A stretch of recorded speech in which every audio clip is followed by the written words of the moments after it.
Welcome to the Pharmacy Quality Solutions Quality Corner Show, where we believe that quality measurement leads to better outcomes. Let us become your go-to source for all things related to quality and medication use in healthcare.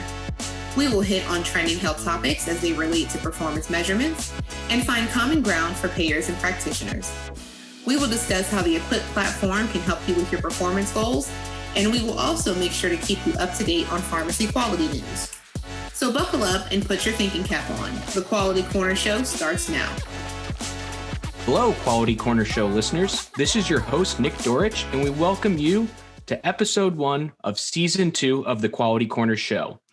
For this new season, we wanted to start with a series of episodes devoted to a central topic. And after going into month 9 of a nationwide and global pandemic, we felt it was best to touch upon mental health and mental health awareness. The World Economic Forum COVID Action Platform released a report in September 2020 showing that over a quarter of U.S. adults have reported feeling depressed as a result of the coronavirus pandemic. Meanwhile, the American Psychological Association also shared that more than 50% of Americans have reported that COVID-19 has had a negative impact on their own mental health. With numbers like these, we felt not only is it an important time to have a mental wellness check, but we thought we should talk with a few experts about mental health care. So with that, we're going to look at our next few episodes talking about mental health, depression, and how pharmacists can play a role for this important topic.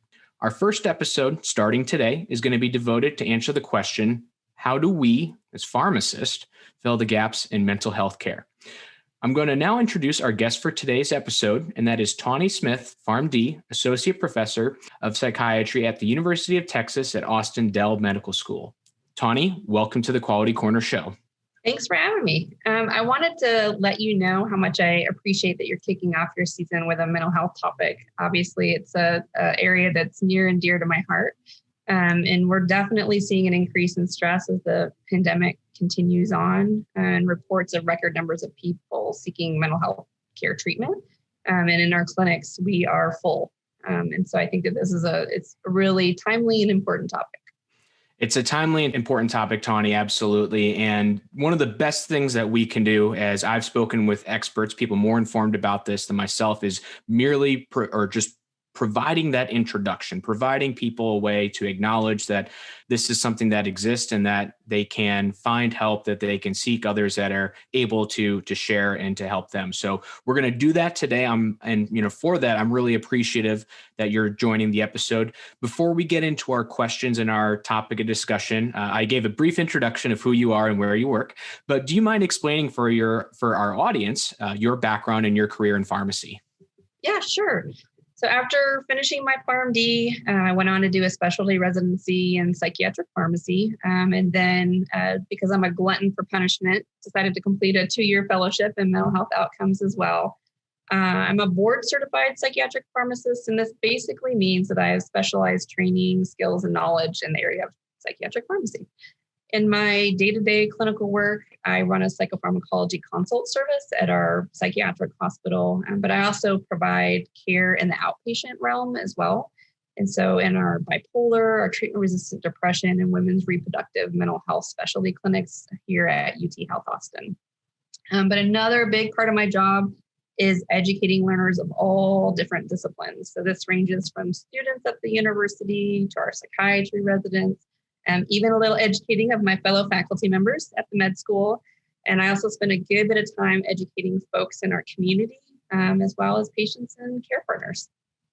Thank you, Tawny. That's a lot that you're doing and quite the introduction. So I'm really glad that we have you here to share your experience and how you've interacted with other healthcare providers and patients about this important topic. With that, we're going to go ahead and jump into today's questions. And as a reminder for our listeners, we're going to cover 3 primary topics or questions related to this topic. Tawny is going to provide her responses, and then we'll have a wrap up for today's episode.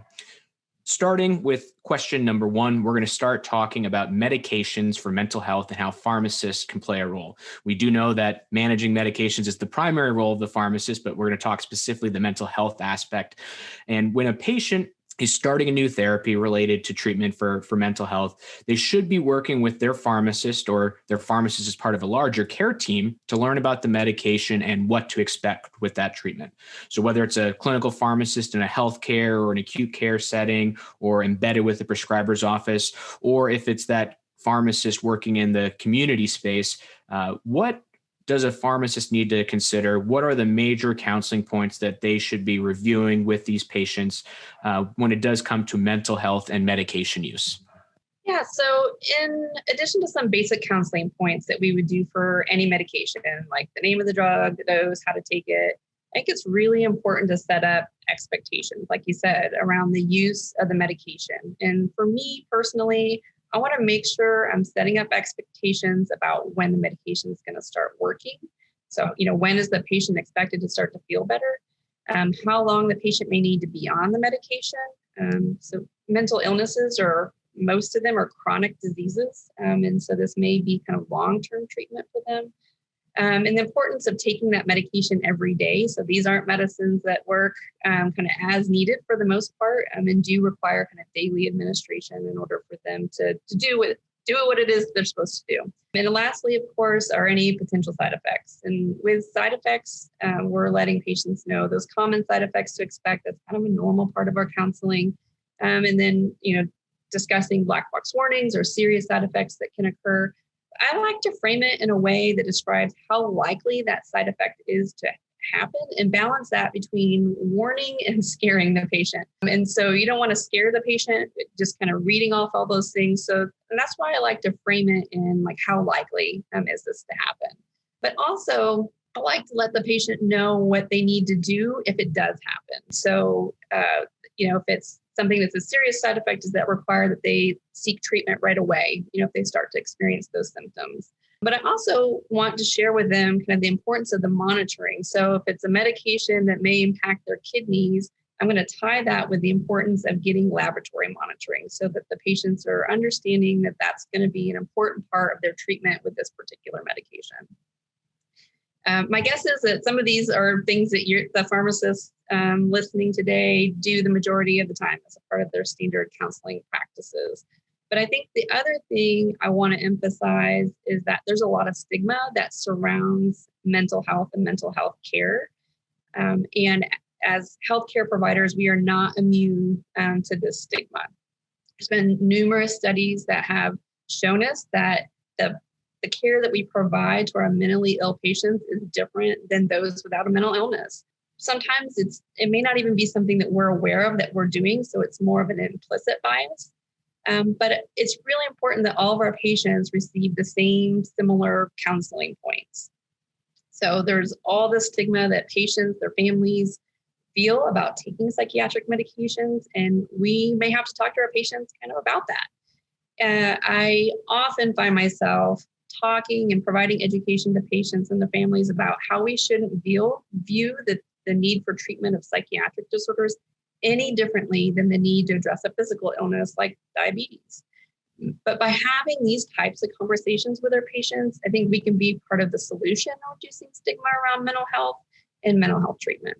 Tawny, thanks for covering all of that information and particularly ending on the idea around stigma and how we as providers, whether it's the pharmacist or other staff, technicians, other support staff in the pharmacy, how we address that.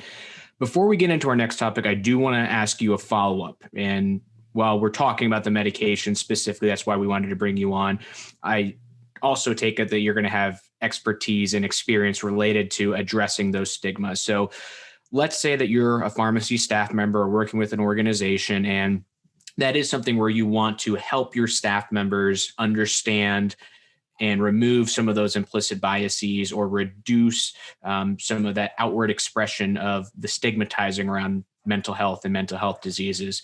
How would you recommend a pharmacy team, a pharmacy staff looking into educating their team members about that topic? Some of the issues around stigma are related to kind of an uncomfortableness about the diseases themselves, or maybe even our knowledge about the medications that we use to treat those diseases. And what they've shown is that kind of exposure to the mentally ill population at large, like the more exposure that we have and the more interaction that we have with patients, the lower the stigma becomes. So I think sometimes it's like kind of the fear of the unknown. We may perceive mentally ill patients, and speaking more of like someone with a say a primary psychotic disorder. People with a primary psychotic disorder are often viewed as dangerous, but the majority of patients with schizophrenia, for instance, are not dangerous. They're not aggressive. They're not dangerous. But yet all patients get treated that way. And so I think just having experience in working with that patient population, being open to learning about working with that population, and having more comfort in providing that care for that patient population. Thanks for that response, Tawny. Question one, we'll put an end cap on that, and that focused on the major points of conversation, how a pharmacist works with a patient with mental health disease. For community pharmacists in particular, when having these conversations with patients, it's likely going to focus on the topic of medication adherence. You already pointed to that in part of your answer for question one. The importance is taking that medication as prescribed. Obviously, the clinical benefit of taking the medication as prescribed is there. There can also be side effects or detrimental effects if a patient is taking that medication not as prescribed, or missing fills, missing days in that therapy. From your perspective, and thinking from a community pharmacist, what are your recommendations? How do they help manage and set clear expectations for when they are having that conversation, they're providing that counseling to the patient about their medication? Nick, I'm really glad that you brought up adherence. Adherence is a major area of concern in our mentally ill population. And this is definitely an area that community pharmacists can really help make an impact. As I mentioned before, most of our mental health conditions are chronic disease states that require daily use of medication or medications in order to treat and address those symptoms. They're not cures. And so they're really kind of managing those symptoms. And as I just mentioned, adherence is often a challenge for our mentally ill population. And as pharmacists, we are experts in providing our patients with strategies to improve adherence. So things like setting up a pill box or setting reminders. Those may seem like very simple, basic things, but can be really impactful and easy for us to make those recommendations kind of in our routine care. We do know that a patient's decision whether to take or not take a medication can be multifactorial. So there's a lot of things that go into that. And generally speaking, it's related to tolerability and efficacy. And this applies to our mentally ill population as well. We know that more disturbing side effects can lead to treatment discontinuation. And the medications that we use in psychiatry are not deficient in side effects, for sure.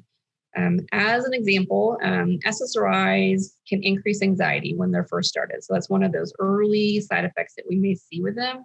But what I've found is that when I let or warn patients about this and what to expect and when that should go away, it actually makes them more likely to stick with treatment. So I've had patients tell me, had you not told me that, I would have stopped the medication. And, and when we think about it, like SSRIs, many of them are approved for use in anxiety disorders and are considered first-line agents. So it's kind of letting our patients know what to expect with that. But, it's also important to let them know if it's intolerable, the side effect doesn't seem to be getting any better. So, give us a call and let us know if we can help troubleshoot with that. In the community setting, if you get a call from a patient who has concerns about side effects that they're experiencing, if it's not something you're able to kind of troubleshoot in that moment and help out, certainly encouraging that patient to reach out to their provider before just stopping the medication. And of course, if it's a more severe side effect, then referring them to the emergency department or more urgent care. In regards to efficacy, many of the medications we use to treat mental illnesses don't work right away. So we need to set up some expectations around when they may start to work. For instance, kind of going back to antidepressants as an example, it's often 2 weeks or more before the patient may begin to see therapeutic benefit with it, and 2 to 3 months before they have full remission of symptoms. That's a long time that it takes these medications to work. And so if you have a patient who's expecting that their depression is going to completely resolve overnight or after a couple doses of the medication, they may feel really discouraged and give up on the medication too early. And this definitely happens. And so when you look at the literature kind of at large and look at adherence and depression, roughly a third of patients, depressed patients, stop taking their medication within the first month. So they get that first refill and they never go to get that second refill of medication. So adherence is a huge problem in our depression population. And actually, they're 3 times more likely to be non-adherent with medications than the general population. But I mean, you can't blame them. So here they are experiencing all of these side effects initially. They're not noticing any benefit. And you can see where it's easy for a patient to give up on a medication early on. And so I think really setting these expectations of the starter treatment is important. And so this is one of the important counseling points that I make sure that I'm covering with my patient. The other thing that I see is after a patient's symptoms get better, adherence starts to get a little more spotty. And I think that this often is, they may think that they don't need the medication anymore. It's not dissimilar to what we see with antibiotics, right? So people start to feel better, and then that course of antibiotics isn't finished, even though they were supposed to continue taking it for the next, 7 to 10 days. Sometimes with mental illness, it could be due to a lack of insight. So they don't think that they need the medication. And sometimes it's because they don't understand what the importance of that continued medication may be. I've had many patients over the years tell me that they're feeling great and they didn't believe that they needed to take the medication anymore. And so then they just go ahead and stop it. But when we're talking about individuals with a serious mental illness, so things like bipolar or schizophrenia, these are patients that are much more likely to need indefinite treatment, as none of our medications, as I said, are cures. And so if the medication stopped, it's very likely that those symptoms are going to return. But again, going back to depression, the recommendation is for patients to continue their antidepressant 6 to 12 months past the time that their symptoms go away. And the reason for this is that if it stops before that time period, it's much more likely for their depression to come back. So that continued treatment is really important when we're thinking about treating someone for depression. And it's an important counseling point because I often feel like this is the one that gets missed. So this is the one that providers often are not letting patients know and kind of setting up that expectation from the get-go that it's likely for their first or second episode of depression, they're going to need probably 1 year of continued antidepressant treatment. The last point I want to make sure that I talk about regarding adherence is in relation to the community pharmacist is communication with the prescribing partners.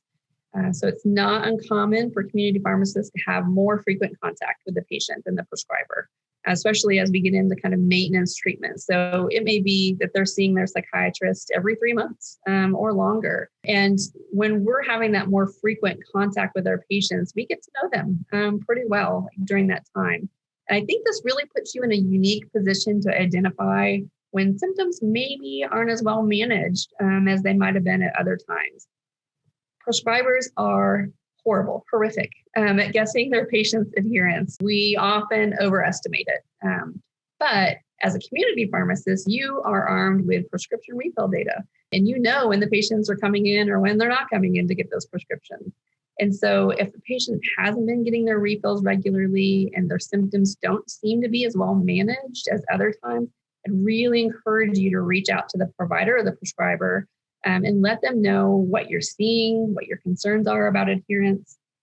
At least with the prescribers that I work with, I know that they would really appreciate this partnership because honestly, it takes a village in helping to take care of these patients. Tawny, thanks for the response. A lot of details to cover there, and it's all important context, right? You go back to the former Surgeon General quote, and medications don't work in people that don't take them. Could not be more true when it comes to mental health and the medications. The importance that you let us off with on understanding, okay, you're starting a new medication, it's going to have an impact on your body and on your mind, specifically identifying what's the expected course for treatment, expecting what could be side effects. And if you do experience those side effects as the patient, it doesn't mean stop and move on. It means contact your pharmacist, contact your prescriber. What is manageable? Do we need to look at dosing, a change in therapy, et cetera? Because ultimately we started that therapy for a reason to help the patient. We still want to help that patient, but we may need to change or modify a few things, but let's make that decision together as a collaborative care team, and with the patient being informed on why these changes are being made. So that's a lot of great information, and the adherence part, very big. But I do want to take us back in looking at different aspects of mental health and how a pharmacist can contribute to managing that with the patient. And for patients managing their mental health and or depression, there can be differences in how that's done and the impact of medication. So patients of a different age can have a different impact. Patients with different disease states or concomitant disease states along with mental health, that can have another impact. There's even more to think about when a patient is pregnant or lactating as it relates to utilizing medication. So there's a lot that we could cover there, and we try to keep these podcasts short. So Tawny, if you don't mind, are there a couple of key points you can share that pharmacists should remember when they're counseling patients with some of these unique scenarios when it comes to utilizing medication for mental health? Yeah, so my guess is that questions about psychotropic use in pregnancy and lactation is one that many pharmacists, and if I'm being honest, probably many of our prescriber colleagues feel ill-equipped to answer. The data change frequently. It's often conflicting, even when there are data, and it can be pretty overwhelming to keep up with, especially in the area of psychiatry. When we're talking about the use of medications in the perinatal period, which I'll use to shorten the pregnancy lactation description, it's always about weighing the risks and benefits of treatment. Probably outside the scope of our conversation today, but there are a lot of different factors in our clinic that we take into consideration when we're helping our patients make decisions about the use of medication during the perinatal period. And I want to emphasize that it is a shared decision making that we're doing in that process. So we provide them with the information, but we're making that decision together. And ultimately, it's the woman's choice of whether to continue medication during pregnancy or in the postpartum period. But those factors that we're taking into consideration are going to be different for every single patient. So there's not going to be one set answer that's going to be standard for every single patient. So it really has to be individualized. There is one general rule of thumb, and that is that no psychotropic medication is 100% safe in pregnancy. So that's just, kind of hands down. That's something I can say to every single patient. But really what we're having to balance that with is the risks of untreated mental illness. And we know that there are risks that come along with the untreated mental illness part of it. And so pregnancy is not protective of mental illness. And there's numerous studies that have shown us that when medications are stopped during pregnancy, that especially when they're stopped abruptly, it's much more likely for symptoms to return. And as a community pharmacist, I think if a patient calls you for advice about whether to continue a medication or not during that perinatal period, what I would encourage that patient to do is to work with their prescriber to make that decision versus recommending that the patient stop the medication, because there may be consequences that are related to that and other risks that may come along with it. There's a great website that you can refer patients to that may have want more detailed information about what the risks may be. It's called mothertobaby.org. They have fantastic handouts for patients regarding the safety information. They have psychotropics in there, but it's actually all different kinds of medications in there about use during the perinatal period. They're kept current. It's very up to date with the literature. And I think it's a really great resource for, I use it to educate myself as well. So not just for our patients. Tawny, thanks for exploring that topic with us. And I think back to my time working in a community pharmacy and the topics that would make me nervous to speak about, or where, you are a medical provider, you are responsible for managing the patient. I don't think there was anything that made me more nervous than the woman pregnant, lactation, et cetera, and medication use, because it becomes very real at that point on the impact. I guess with that general topic, and we already hit on some of that resources. You mentioned resources that are important that pharmacists can use. I always think one of the most important things I learned as a pharmacist, if you don't know the answer, go and find the right place or the right contact that's there. I guess for this type of conversation and discussion, and let's think about it from pregnancy, lactation, but for any other states or disease states that may exist, if a pharmacist does have questions and working with the patient, is it best to generally work with the prescriber that is handling that medication specifically for the patient?